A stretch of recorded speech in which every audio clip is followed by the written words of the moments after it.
Hello guys and welcome back to my channel.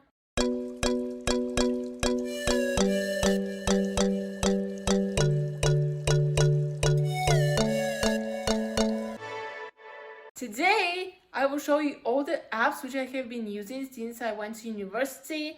If you don't know, I'm a programmer and I'm using different apps, depends on the programming language which I'm using, and that's why I decided to show you all the apps which I'm using, and probably most of you are using the same.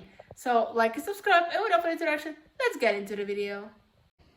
So the first app which I'm gonna show you is Visual Studio. This app I have been using since the beginning of my university journey, aka 2 years ago. Also, fun fact, I have been using this in 10th grade when I was in high school.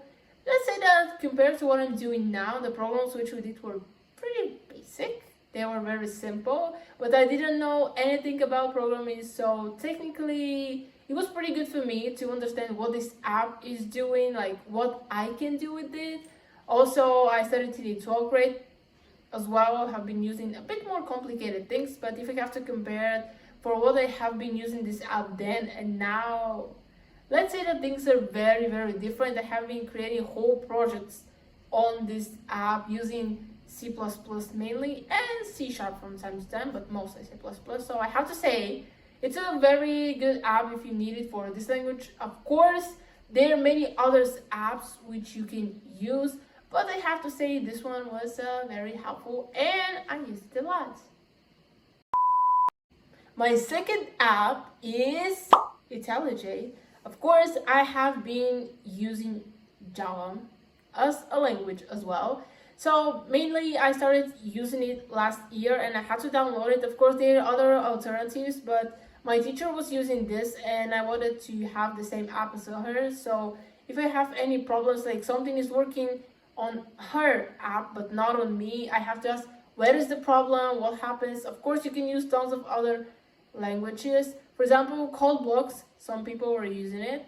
For C++, mainly teachers we had using it. For Java, personally, I haven't seen a teacher who is using it, but maybe there are some. I didn't. I'm pretty confident.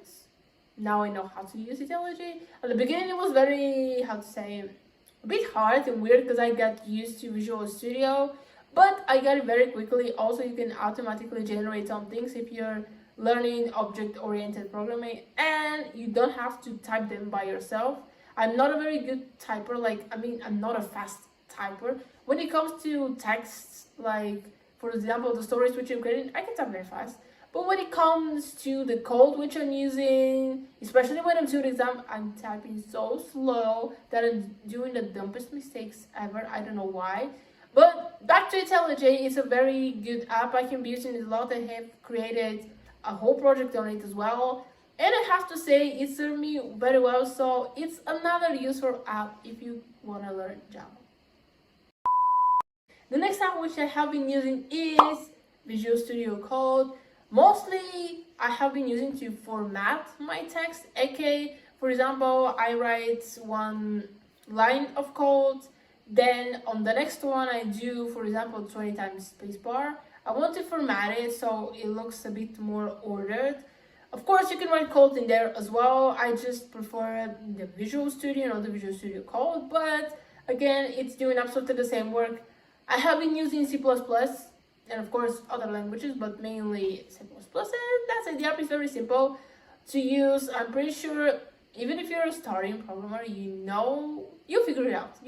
It's a very simple app, again useful, and I have to say I haven't used it that much, but I used it enough to know how to work with it. Last but not least, I have been using Sublime Text. So mostly I have been using this app for CSS, HTML, and JavaScript. I created a whole project based on these three languages. And I have to say, with my skills, that was pretty good. I have a good grade. I'm not gonna say what it was because, okay, it was an A. But the teacher was in good mood because next week, let's say that he was expecting way more from the students. I don't know why. This year, I will use the same app for my PHP project, which I'm gonna do. There are valuable options which you can choose. I still haven't decided what I want to do. Today is my first lecture, so we will understand what we have to do. So the project is 75% of your grade, so I crossing my fingers to do good in my PHP class. But this app supports many other languages. All you need to know is how to code. Literally, it's very simple app. I have been using a lot of YouTube tutorials because I wanted to include things in my project which they are not explained at university. I mean, they explain you the basic things how to code, but they don't know what ideas you have, so this is what you have to search for. But again, the app is simple just like the rest, and I enjoy using it.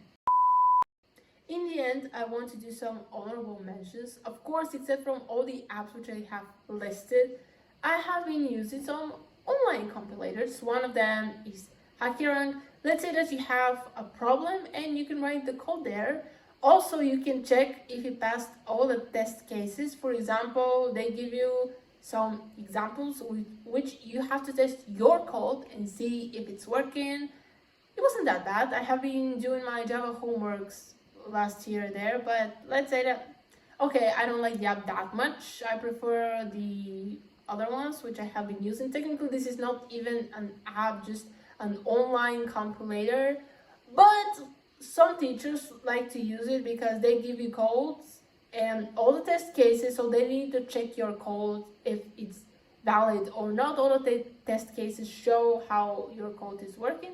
Of course, some of them are checking what you have written, but it's just one step easier for them. For me, it's not bad. I still have to write the code. I just don't like it that much, but that's personal opinion. If you like it, good for you. Good for you. It's just not something I appreciate that much, mostly because it doesn't show where my errors are, and on my apps which I have downloaded, it does. But it's a personal opinion, and that's what I have been using most for my online compilators.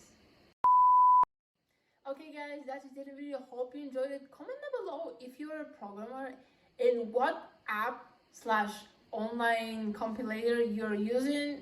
For now, I think the most I have been using Visual Studio, but last year I have been completely with IntelliJ. So I don't know, this year I have a lot of new programming languages to learn, so wish me luck. I can not mix them up because sometimes I have the feeling that this will happen. But yeah, that's the video for today. Like and subscribe, and I'll see you next time. Bye guys!